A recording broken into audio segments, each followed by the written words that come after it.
రేపు ఏపీలో భారీ వర్ష సూచన ఉండే అవకాశం కనబడుతోంది.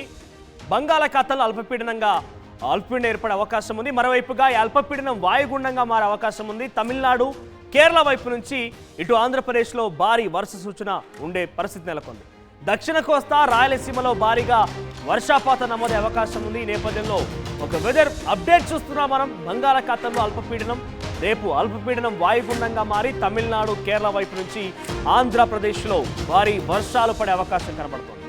సో దక్షిణ కోస్తా, రాయలసీమలో భారీ వర్ష సూచన ఉండే అవకాశం కనబడుతోంది. ఈ నేపథ్యంలో కొంత ఏపీ ప్రజలకి హై అలర్ట్ జారీ చేసింది వాతావరణ శాఖ.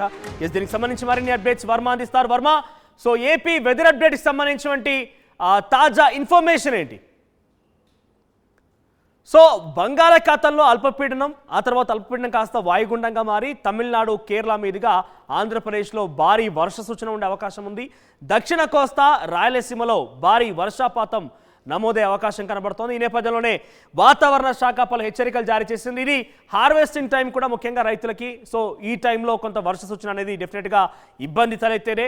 సో భారీ వర్ష సూచన ఉన్న నేపథ్యంలో ఎటువంటి విధంగా అక్కడ ప్రభుత్వం చర్యలు తీసుకుంటుందనేది మా ప్రతినిధి వర్మ అందిస్తారు. వర్మ, సో ఏపీకి సంబంధించిన వెదర్ అప్డేట్స్ ఏంటి, ఏం చెప్తున్నారు వాతావరణ శాఖ?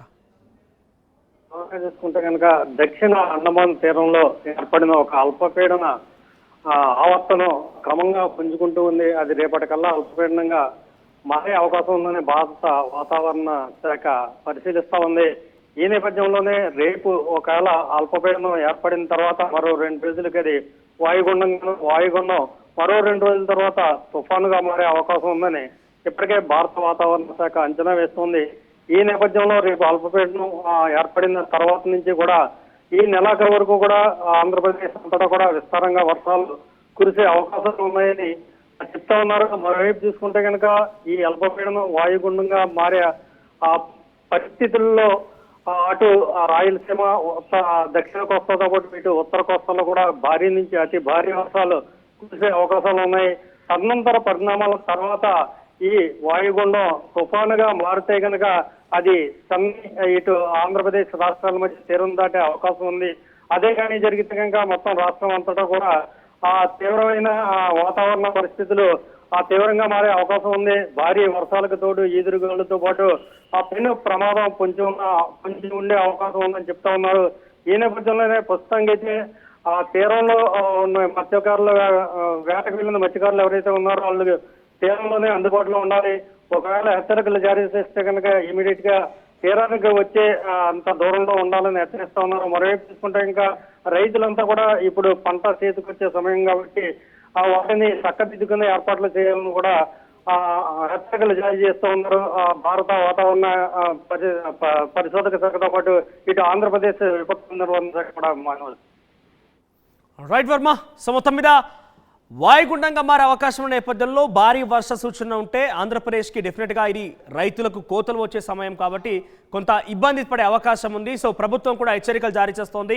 తీరం ప్రాంతం వెంట ఎవరైనా కనుక మత్స్యకారులు కానివ్వండి, ఎవరైనా ఇతరాత్రులు వెళ్ళినా కూడా ప్రభుత్వ ఆదేశానుసారంగా వారు పాటించాల్సిన అవసరం ఉంది. లేదంటే పెద్ద ఎత్తున భారీ నష్టం వాటిల్లే అవకాశం అంటే కూడా అంచనా వేస్తున్న నేపథ్యంలో భారత వాతావరణ శాఖ హెచ్చరికల్ని ప్రభుత్వం చాలా సీరియస్గా తీసుకుంది. డెఫినెట్గా పలు ఆంక్షలు విధించే అవకాశం అయితే కనబడుతోంది. సో ఆంధ్రప్రదేశ్ వాతావరణ పరిస్థితులు భారీగా వర్షాలు పడితే కనుక ఏ రకంగా ఎదుర్కోవాలనే అంశం మీద కూడా రాష్ట్ర ప్రభుత్వం సంసిద్ధమైనట్టుగా తెలుస్తోంది. వాయుగుండంగా ఈ అల్పపీడనం మారిన తర్వాత దక్షిణ కోస్తా, రాయలసీమ లాంటి ప్రాంతాల్లో భారీగా వర్షాపాతం నమోదయ్యే అవకాశం ఉన్న నేపథ్యంలో ప్రభుత్వం ఎటువంటి హెచ్చరికలు జారీ చేస్తోంది, ప్రభుత్వం ఎటువంటి కఠినమైన నిర్ణయాలు తీసుకుంటుందో చూడాలి. మరి